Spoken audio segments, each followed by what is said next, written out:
U.S. companies and American consumers are bearing the brunt of the country's new import tariffs. That's according to early data from academic studies, surveys, and comments from U.S. businesses and their executives. It contradicts assertions by President Donald Trump, who said foreign countries would pay the price of his protectionist policies.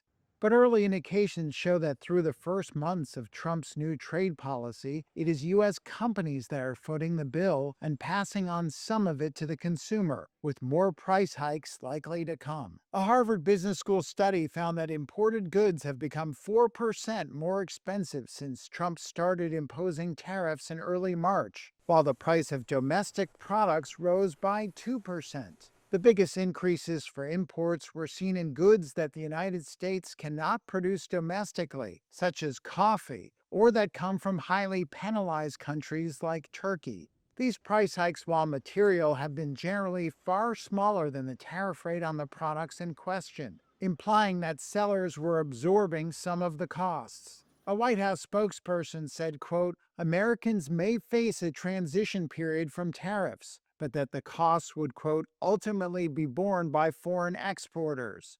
The spokesperson added that companies were diversifying supply chains and bringing production to the United States. U.S. import prices, which don't include tariffs, showed foreign exporters had been raising their prices in dollars and passing on some of the impact of the weaker U.S. dollar against their currencies to American buyers.